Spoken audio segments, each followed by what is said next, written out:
ناظرین، آپ سن رہے ہیں منیر احمد حسینی کو۔ آج ہم ایک ایسی شخصیت کا تعارف کراتے ہیں جنہوں نے انڈیا ہی نہیں بلکہ دنیا میں بزنس کے طریقے کو بدل ڈالا اور دنیا کی 1200 کے لگ بھگ بڑی شخصیات، جن میں 90 لاکھ ڈالر لینے والی گلوکارہ ریحانہ، 4 کروڑ معاوضہ لینے والے پنجابی گلوکار دلجیت دوسانجھ، 4 لاکھ ڈالر لینے والے گلوکار ایکون، کیرون پولارڈ، جادوگر ڈیوڈ بلین، مائیکروسافٹ کے بانی بل گیٹس، میٹا کے چیف اور فیس بک کے بانی مارک زکربرگ، گوگل کے CEO سندر پچائی، ایڈوب کے CEO شانتنو نارائن، یاسر الرحمان، سعودی تیل کمپنی آرامکو کے چیئرمین اور ملک کے خود مختار دولت فنڈ PIF کے گورنر، وائٹ ہاؤس کی ایڈوائزر اور ڈونلڈ ٹرمپ کی بیٹی Ivanka Trump, world economic forum کی chairperson Klaus Schwab, BlackRock کے CEO Larry Fink, Morgan Stanley کے CEO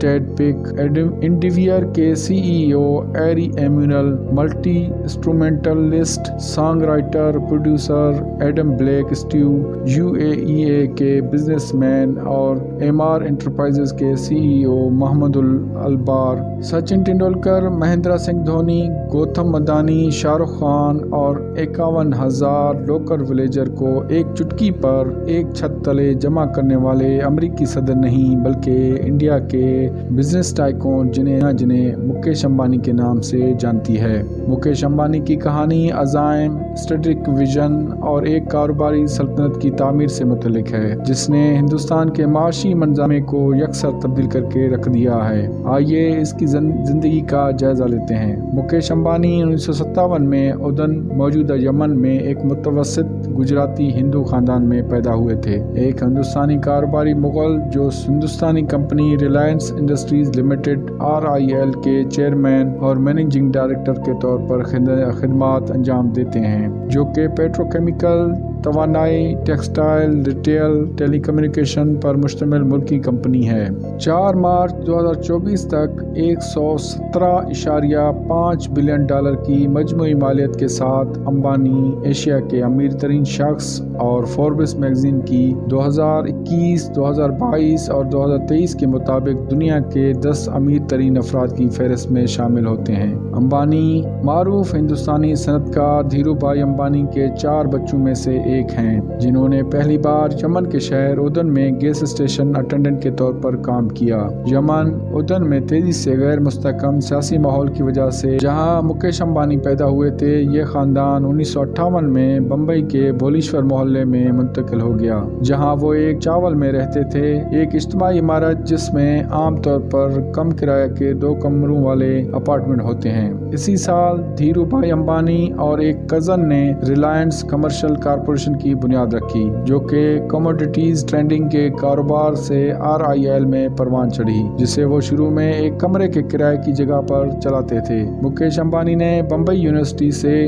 کیمیکل انجینئرنگ میں بیچلرز کی ڈگری حاصل کی اور اس کے بعد اسٹینفورڈ یونیورسٹی سے بزنس ایڈمنسٹریشن میں ماسٹر کی ڈگری حاصل کی۔ تاہم اس نے خاندانی کاروبار میں شامل ہونے کے لیے 1981 میں پروگرام چھوڑ دیا، جہاں اس نے کمپنی کو متنوع بنانے کے لیے کام کیا، مواصلات، infrastructure, petrochemicals, petroleum refining, polyester fibres اور گیس اور تیل کی پیداوار سمیت وسیع شعبوں میں قدم رکھا۔ 2002 میں دھیرو بھائی امبانی کی موت کے بعد مکیش امبانی اور ان کے بھائی انل امبانی نے ریلائنس کمپنیوں کی مشترکہ قیادت سنبھالی۔ تاہم کنٹرول پر بھائیوں کے جھگڑوں نے ان کی والدہ کوکیلا بین امبانی کو ایک غیر مسابقتی معاہدے کے ذریعے ریلائنس کے حصوں کو تقسیم کرنے پر اکسایا، جس کے تحت مکیش امبانی نے گیس، تیل اور پیٹروکیمیکل یونٹس کا کنٹرول RIL کی چھتری تلے سنبھال لیا۔ ریلائنس گروپ انل امبانی نے ٹیلی کمیونیکیشن، پاور جنریشن اور مالیاتی خدمات کا کنٹرول حاصل کر لیا۔ مکیش امبانی کو 1999 میں ریاست گجرات کے شہر جام نگر میں دنیا کی سب سے بڑی اسٹارٹ اپ پیٹرولیم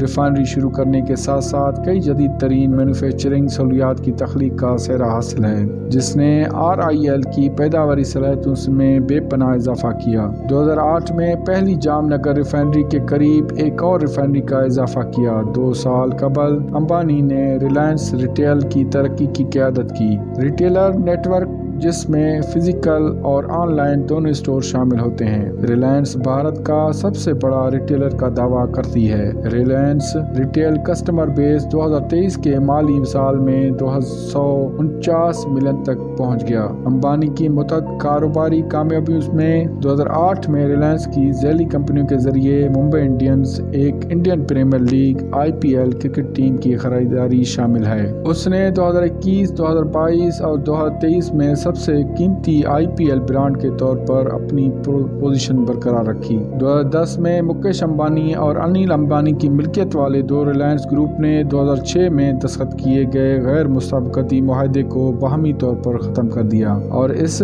دہائی کے بعد مکیش امبانی نے جیو پلیٹ فارمز قائم کیا، جو RIL کا ایک ذیلی ادارہ ہے جو ٹیلی کمیونیکیشن اور ای کامرس کے لیے وقف ہے۔ جیو برانڈ نے 2016 میں 4G برانڈ سروس کے لیے ہندوستان کے پہلے ملک کی نیٹ ورک کی پیشکش کی۔